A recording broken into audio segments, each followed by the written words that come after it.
Proposons la suite de notre intervention dimanche dernier dans le livre de Colossiens, dans la lettre que Paul a écrite aux Colossiens, au premier paragraphe du premier passage, Colossiens 1er, verset 1er, si vous préférez.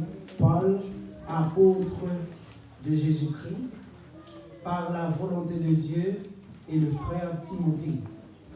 Nous avions fait pour vous la considération spatio-temporelle dimanche dernier pour vous expliquer dans quelle période cette lettre a été écrite, dans quelles circonstances. Et nous avions parlé également de la situation de la ville qui avait reçu cette lettre, les croyants de Colosse, que c'était une ville qui faisait partie, tout comme Hiérapolis, Laodicée faisait partie de l'Asie. Et Paul n'était pas la personne qui était à l'origine de l'existence, de la création de cette assemblée. Cette assemblée a été plutôt formée par la prédication d'autres personnes comme Épaphras, qui en était le prédicateur.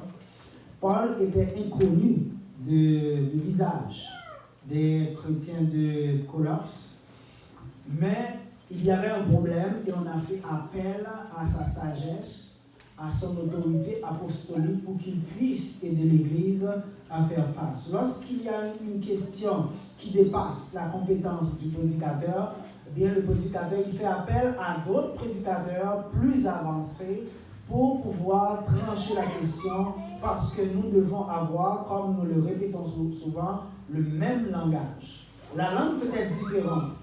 On peut prêcher en créole, en espagnol, en français, en anglais, en lingala ou en allemand, peu importe, mais le message sous-jacent doit être le même. C'est ce qu'on appelle le langage. La langue peut être différente, mais le langage doit être uni. Nous voyons, chers amis, dans le texte original que nous avions lu pour vous dimanche dernier, Paulos, apostolos Christou Iesu, dia Philematos, Théou, Kai, Timotheos, Ro Adelphos. On était arrivé à Paulos, Paul, c'était le nom de l'apôtre. Mais qui était Paulos? Paul, il ne s'appelait pas Paul avant, comme vous savez. Son nom était Shaul, qu'on traduit souvent par Saul, ou bien encore Saül. C'est le même nom qu'on traduit de deux façons dans la Bible, on ne sait pas pourquoi. Il était juif et romain. Il avait une double nationalité. Il était juif du côté maternel et romain du côté paternel. C'était un homme qui était très fougueux, très zélé dans la défense de la loi mosaïque. Le Seigneur a fait choix de lui comme apôtre pendant qu'il était sur la route de Damas en mission de persécution des chrétiens qui habitaient dans cette ville. Regardez Acte 9:15. Paul était un blasphémateur, un homme violent, qui tuait. Il a décidé de la mort d'Étienne, qui emprisonnait, il entrait dans les maisons, il arrachait hommes, femmes, il les mettait en prison. Dès que vous parlez de l'évangile, vous étiez bon pour la prison. Des gens ont perdu la vie.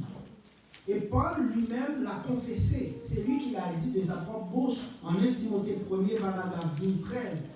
Je rends grâce à celui qui m'a fortifié, à Jésus-Christ, notre Seigneur, de ce qu'il m'a jugé fidèle en m'établissant dans le ministère, moi qui étais auparavant un blasphémateur, un persécuteur, un homme violent.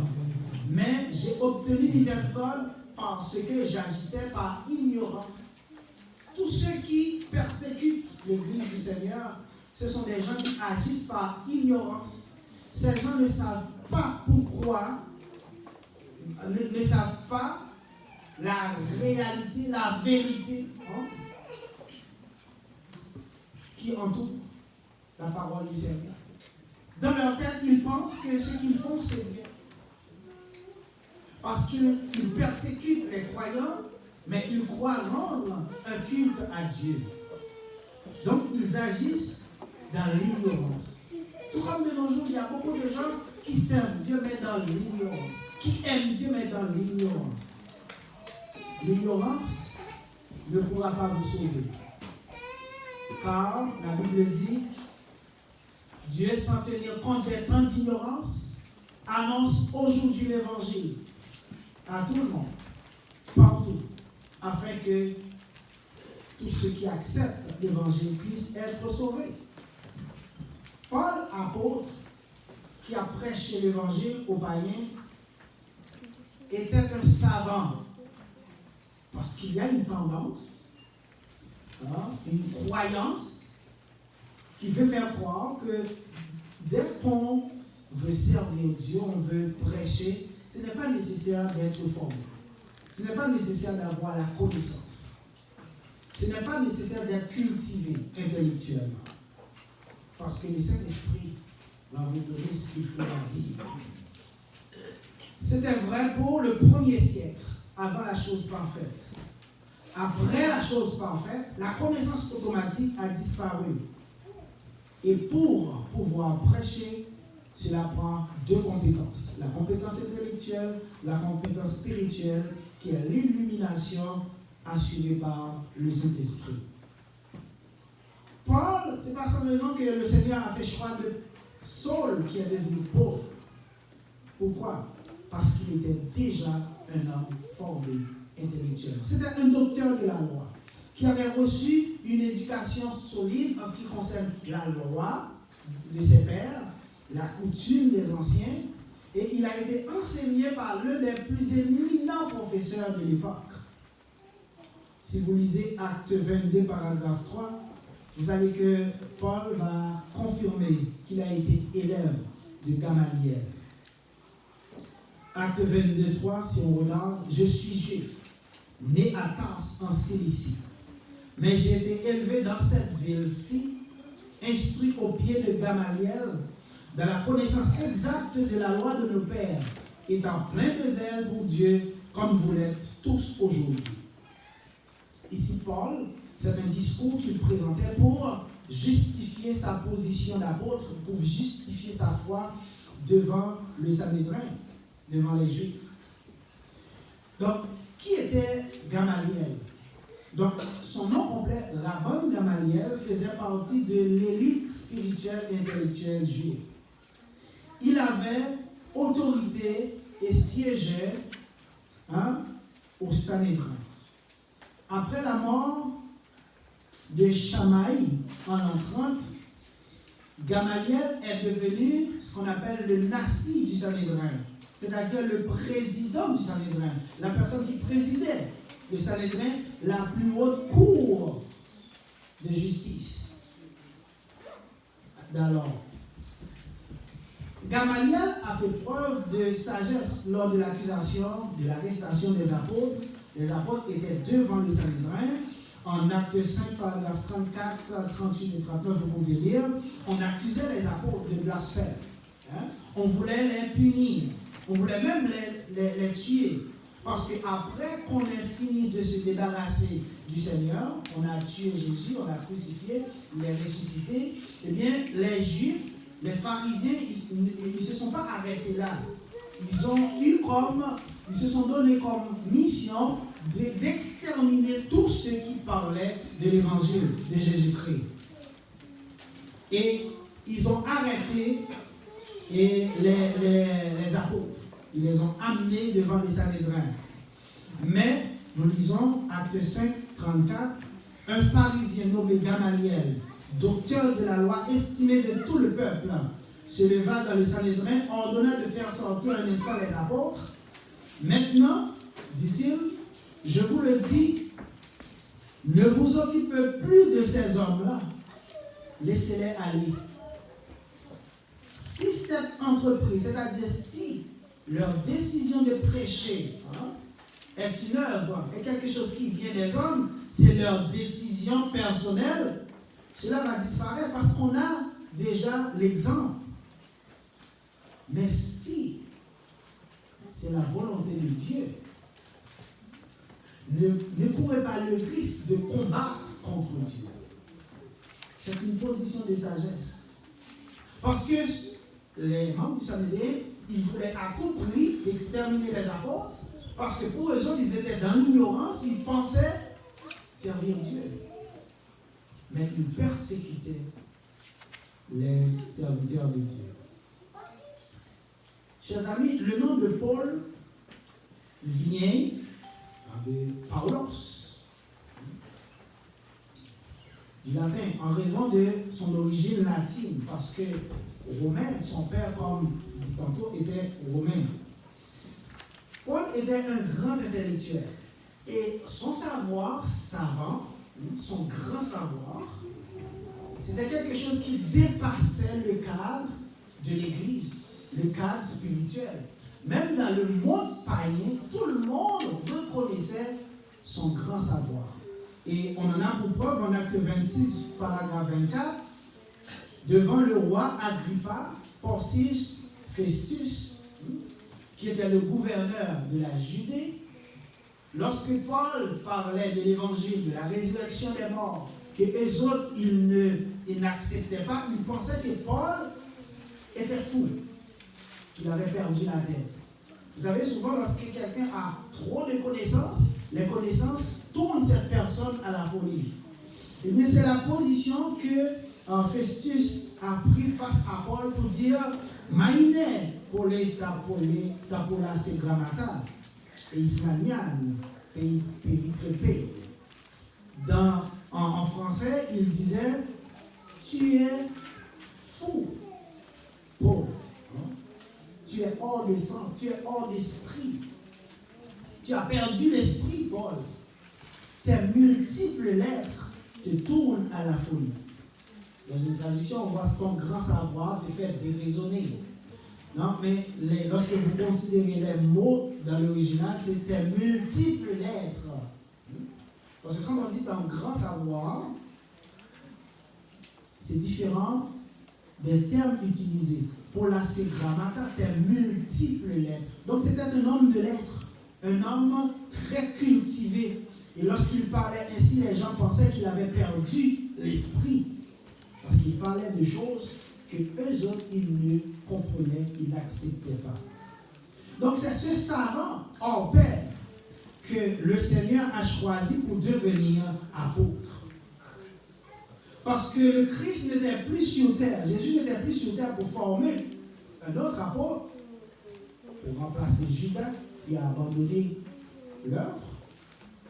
Et il fallait quelqu'un qui était déjà instruit, mais qui avait seulement besoin de recevoir le Saint-Esprit pour accomplir l'œuvre.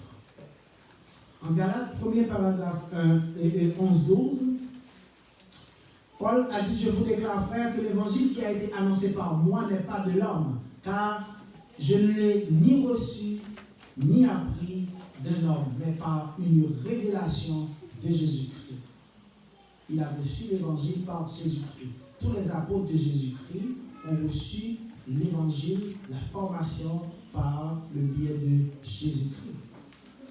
Et Paul l'a reçu sur la route de Damas par une vision lorsque la lumière éblouissante l'avait désassommé de son cheval. Apôtre, il a dit Paulos, apostolos, Jésus-Christ, apostolos, apôtre, mot dérivé du verbe apostello, qui signifie envoyer. Ce verbe est composé de apo, à partir de, et stello, envoyer. Donc on voit, c'est à partir de ce verbe, les mots qui le composent, on voit quelqu'un qui est envoyé de quelque part pour accomplir une tâche. Donc l'apôtre est quelqu'un qui est envoyé pour accomplir une tâche, pour accomplir une œuvre. Il est parti de quelque part. Donc, ce qu'on peut comprendre, l'apôtre a un port d'attache, il ne peut pas se faire apôtre lui-même, il ne peut pas se donner la charge de s'envoyer lui-même. C'est une charge qui devait lui être confiée parce que c'est un envoyé, c'est un messager. Ce qu'on peut appeler aussi un ambassadeur. Un ambassadeur, c'est quelqu'un qui représente un pays, dans un pays étranger. Mais l'ambassadeur, ce n'est pas lui qui a décidé d'être ambassadeur. Il est nommé ambassadeur par une autorité supérieure, par le président, par la Chambre, par le Premier ministre, dépendamment du pays. Ici, on n'a pas de président, on a le Premier ministre. Donc, on est désigné ambassadeur. Mais on n'est pas désigné ambassadeur juste parce que tu es élégant ou non. Il faut avoir une connaissance, particulièrement du pays dans lequel vous allez représenter votre pays. Parce que si vous ne connaissez pas la politique de ce pays, vous ne connaissez pas un peu l'histoire de ce pays, vous ne pourrez pas représenter votre pays valablement parce que vous allez avoir des problèmes. Vous ne connaissez pas la coutume des gens. Vous devez étudier d'abord, avoir une certaine connaissance pour pouvoir être nommé ambassadeur dans tel ou tel pays. L'apôtre n'a pas besoin d'avoir de la connaissance sur les gens qui vont recevoir le message. Mais l'apôtre a besoin d'avoir la compétence nécessaire pour pouvoir délivrer le message valablement. Donc, il y a les apôtres de Christ, il n'y en a plus sur terre parce que le dernier, comme vous le savez, Jean, qui est mort. Il n'y a plus d'apôtres de Jésus parce que pour qu'il y ait d'apôtres, il faudrait que Jésus les forme et les envoie. Et il n'est plus là pour les former. Mais il y a quand même d'autres apôtres. C'est ce qu'on appelle les apôtres de l'Église. Parce que c'est l'Église qui a la responsabilité de former et de donner la charge à certaines personnes de prêcher l'Évangile. Si vous regardez en 1 Corinthiens 1er 17, Paul dit que c'est Christ qui l'a envoyé prêcher l'Évangile. Et nous savons, de nos jours, qu'il y a des gens qui continuent à prêcher l'Évangile. Mais qui les envoie? Eh bien, Paul a aussi donné la réponse en 2 Corinthiens 8, paragraphe 23. Quant à Tite, il est notre associé et notre compagnon d'œuvre auprès de vous.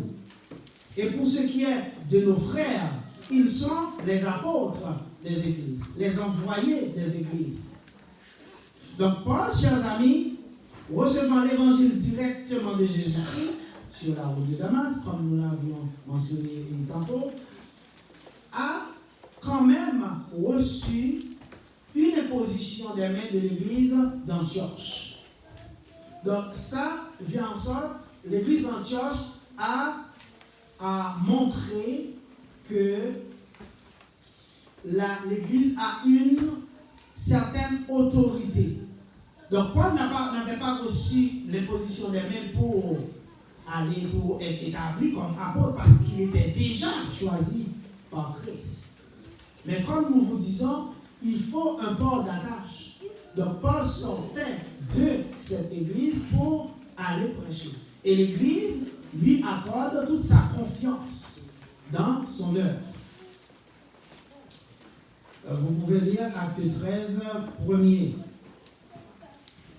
Une chose importante à souligner en passant, c'est qu'on ne peut pas prêcher l'évangile sans être formé, sans avoir reçu une formation. On ne peut pas être professeur sans avoir été préalablement élève.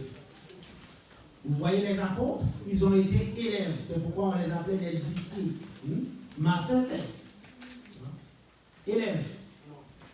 Dérivé du verbe mantano, apprendre. Donc, ils ont appris la science divine avant de pouvoir la partager à d'autres personnes.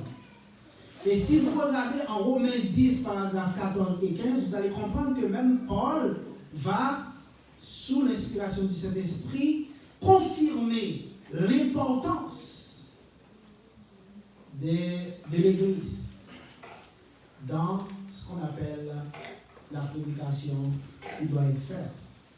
Il a dit, comment peut-on entendre l'évangile s'il n'y a personne qui prêche? Comment peut-on avoir des prédicateurs s'ils ne sont pas envoyés? Donc, pour partager le message de manière formelle, il faut être envoyé. Est-ce que ça veut dire que, de manière informelle, qu'on ne peut pas prêcher l'évangile? Non, ce n'est pas ce que ça signifie. Dans votre vie de tous les jours, dans votre quotidienneté, vous avez la responsabilité de partager le message. Mais ici, dans le contexte où Paul parle ici, on parle d'une personne qui a la responsabilité de prêcher l'évangile du haut de la chair. Quelqu'un qui est en charge d'une assemblée, d'une communauté. Là, au niveau formel, il faut qu'il y ait une sorte de, pas reconnaissance, mais si vous voulez aussi reconnaissance, parce que si vous regardez Paul qui avait reçu l'évangile de Jésus-Christ directement sur la route de Damas, Paul avait aussi besoin d'être en accord, en harmonie avec les apôtres qui étaient là avant lui. Qu'est-ce qu'il a fait? Il est monté à Jérusalem pour aller faire la connaissance des autres apôtres. Et les apôtres lui ont donné ce qu'on appelle la main d'association. C'est-à-dire, les apôtres l'ont accepté comme une personne qui était au même niveau qu'eux, qui pouvait prêcher l'évangile. Et c'est pourquoi ils ont décidé que Paul devait prêcher l'évangile aux païens et que eux autres, Pierre et les autres apôtres, ils se concentraient surtout sur les Juifs. Donc, c'est-à-dire, quand vous prêchez l'évangile, vous ne pouvez pas être un électron libre, vous dites ce que vous voulez. Parce qu'ici, on parle de la science divine. Il faut pouvoir être en harmonie avec tous les frères qui prêchent l'évangile. Si vous n'êtes pas en harmonie avec les autres prédicateurs, il y a un problème. Vous travaillez pour votre propre compte, mais vous ne travaillez pas pour Dieu, parce que Dieu demande à ce que nous soyons tous et ensemble et que nous puissions avoir le même langage. En 1 Corinthiens 1:10, Paul a dit: je vous exhorte tous, frères, à tenir un même langage. Le langage doit être unique, comme nous l'avions dit. Peu importe le pays, la ville, le village où vous vous trouvez, le langage doit être le même. Le message doit être le même.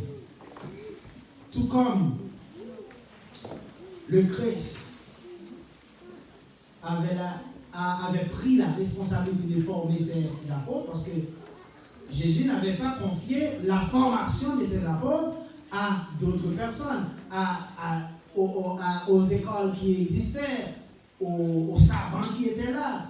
Gamaliel, Rabban Gamaliel, c'était un homme instruit, formé, mais Jésus-Christ n'avait pas confié, n'avait pas dit: allez trouver Gamaliel pour être formé. Non, Jésus-Christ a formé ses disciples pendant 3 ans et 6 mois. Et c'est lui qui les a envoyés. Donc, l'Église, de nos jours, on doit fréquenter l'école et nous encourageons tout le monde d'aller à l'école et de vous former à haut niveau.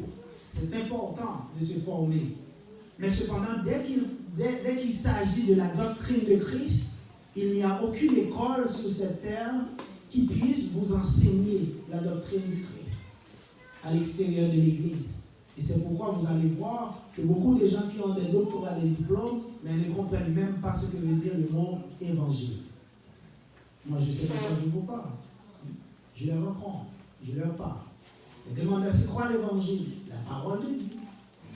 Et ils ont des doctorats dans des grandes écoles, des grandes universités renommées. Pourquoi? Parce qu'on ne peut pas donner ce qu'on n'a pas. On ne peut pas donner ce qu'on n'a pas. On peut juste donner ce qu'on a. Et c'est l'Église qui a cette responsabilité de conserver la vérité et de la partager à d'autres personnes pour le salut de l'âme de tout et chacun. Amen. Chers amis, Paul, apôtre de Christ, de Jésus-Christ, par la volonté de Dieu, et le frère Timothée, il dit: par la volonté de Dieu, on a fait les matos. Par la volonté, ici, génitif de l'élément. La volonté, c'est quoi? La volonté, c'est la faculté de vouloir. La faculté de se déterminer librement à agir ou à s'abstenir d'agir. En pleine connaissance de cause et après réflexion. La volonté. Quand vous manifestez votre volonté, vous avez mûrement réfléchi avant d'agir. Dans le cas contraire, on dit que vous agissez par instinct. Et ce sont les animaux qui agissent ainsi parce qu'ils n'ont pas la capacité intellective pour analyser et prendre la meilleure décision. Nous qui sommes humains, nous avons reçu de Dieu l'intelligence, la capacité intellective, c'est ce qu'on appelle l'âme intellective, que nous avons une partie de Dieu qui nous permet d'analyser, d'apprécier et de juger quelle est la meilleure décision à prendre. C'est pourquoi nous vous conseillons toujours de ne pas réagir sous le coup de la colère, de vous calmer, de réfléchir avant d'ouvrir la bouche. Parce que souvent, nous prononçons des choses en situation de colère, après nous regrettons ce que nous avons dit. Mais quand nous prenons le temps de laisser tomber la poussière et de nous prononcer, d'analyser la situation, de réfléchir avant de parler, à ce moment-là, nous faisons preuve de sagesse et Dieu est toujours près de nous et nous approuve. Mais quand on agit sur le coup de la colère, on s'identifie au diable. Parce que la colère est contre Dieu. Chers amis, la volonté dont nous parlons, nous devons comprendre, c'est cette faculté que nous avons de choisir. Vous êtes présents dans la salle aujourd'hui parce que vous l'avez décidé, vous avez pris la décision de venir. C'est votre volonté. Personne ne vous a imposé quoi que ce soit pour être là. Vous avez décidé d'être là vous-même. C'est le libre choix. C'est Jésus qui a produit, qui a choisi Paul, comme on dit. Mais ce n'est pas la volonté de Dieu. Comprenez bien, la voix qui parlait dans la lumière avec Paul sur la route de Damas, c'était Jésus-Christ. Il a dit, je suis Jésus, celui que tu persécutes. Mais Paul, en Colossiens 1er dit, il est devenu apôtre par la volonté de Dieu. Il n'a pas dit par la volonté de Jésus-Christ, il a dit par la volonté de Dieu. Donc, il entend faire ressortir que son choix, en qualité d'apôtre, est une décision qui vient d'Élohim. Théo. Théo, c'est l'équivalent, c'est le génitif ici, c'est l'équivalent de Elohim. Théos, Dieu. Donc, lorsqu'on parle d'Élohim, on voit trois personnes consubstantielles. Le Père, qu'on appelle Yahweh. Il y a le langage de Yahweh qui est devenu la capacité intellective de Yahweh, qui est transformé en une personne humaine pour devenir Jésus-Christ. Et il y a l'esprit de Yahweh qui est présenté comme le Saint-Esprit. Donc les trois forment une seule et même personne. C'est un mystère que beaucoup de gens n'arrivent pas à comprendre. Ici, on est au niveau de la métaphysique. Donc quelque chose qui dépasse ce qu'on peut voir, ce qu'on peut toucher. Et vous allez voir en Genèse 18, si je ne m'abuse, lorsque Elohim s'est présenté à Abraham, Elohim s'est présenté sous la forme de 3 hommes. Malgré que la parole n'était pas encore venue en chair, mais Elohim avait déjà annoncé qu'il agissait sous la forme de 3 hommes. Et c'est pourquoi le mot Elohim même, c'est un mot pluriel. En hébreu, tous les mots qui se terminent par im, c'est du pluriel. Parce que le singulier, c'est Eloha. Donc on comprend que ces 3 personnes consubstantielles, ces 3 personnes de même nature, de même substance, constituent Elohim. Donc en disant Elohim, nous voyons ce qu'on appelle l'hypostase, c'est-à-dire les 3 personnes consubstantielles, de même substance spirituelle, qui agissent de commun accord et qui sont toujours en harmonie sur tous les points. Parce qu'elles agissent, ces personnes-là, par délibération.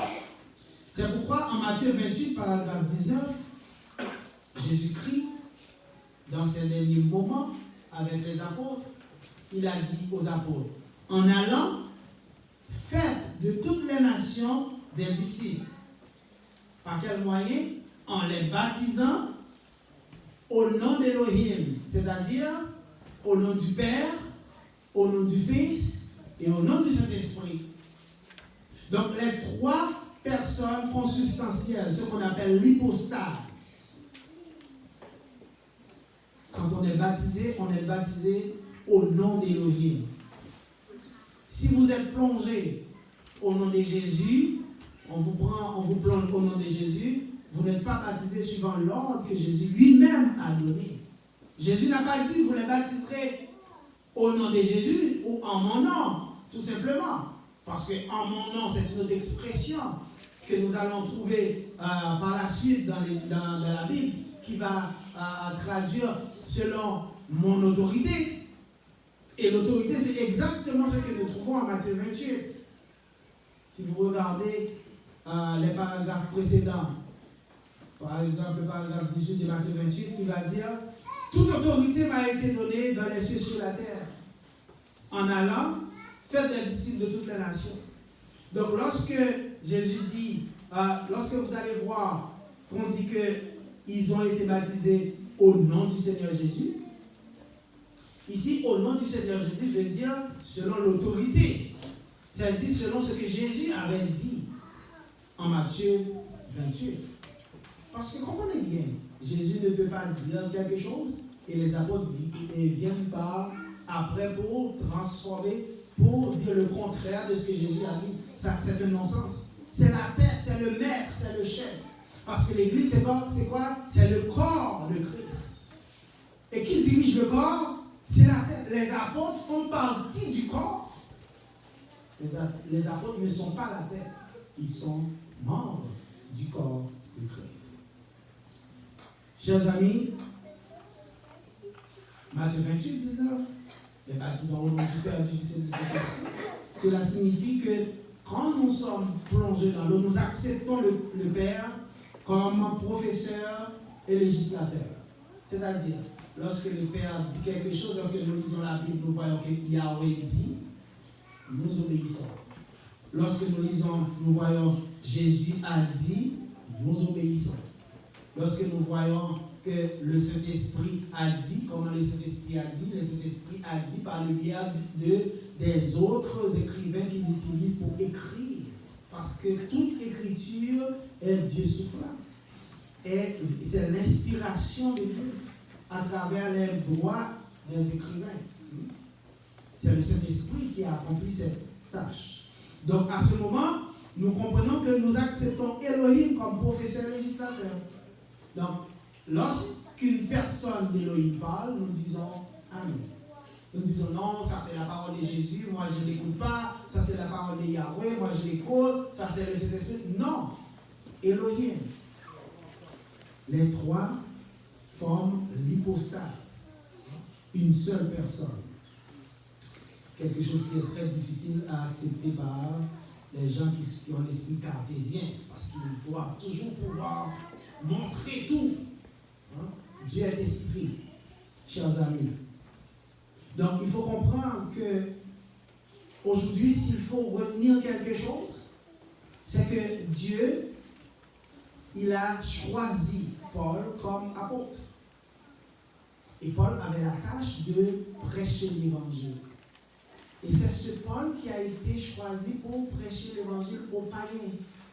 Parce que rappelez-vous, au début, l'évangile était seulement accessible aux Juifs. Mais après la mort de Christ, on pouvait prêcher l'évangile à toute la création.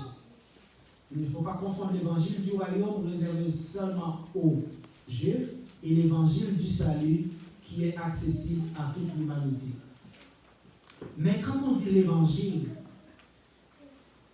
c'est un mot spécifique ici qui nous fait comprendre que cet ensemble est composé de 4 éléments. Christ est mort pour nos péchés. Il est enseveli, il est ressuscité, il est apparu. Ces 4 éléments constituent les clés du royaume. Et ce sont ces clés qui ont été utilisées par Pierre le jour de la Pentecôte en acte 2 pour ouvrir les portes de l'Église. Et plus tard, en acte 10, vous allez voir l'utilisation de ces mêmes clés par Pierre pour permettre aux premiers païens d'avoir accès à l'Église. Parce que tout autant que le païen n'avait pas encore libre accès à l'Église, eh bien la promesse qui a été faite à Abraham n'était pas complétée. Parce que Elohim avait dit à Abraham, toutes les nations de la terre seront bénies en ta postérité. Et quand on parle de la postérité d'Abraham, on ne parle pas d'Isaac, on parle de Christ. Parce que c'est Christ qui est la postérité d'Abraham. Et c'est en Christ que nous avons la rémission des péchés, la bénédiction dont parle Yahweh à Abraham. Aujourd'hui, pour bénéficier de cette bénédiction, une seule chose à faire. Accepter que Christ est mort, il est enseveli, il est ressuscité, il est apparu à ses faces. Faites-vous baptiser dans l'eau pour pardonner vos péchés et vous recevrez la vie éternelle au dernier jour. Que la soit ainsi pour vous. Amen. Mettez-vous pour terminer, s'il vous plaît.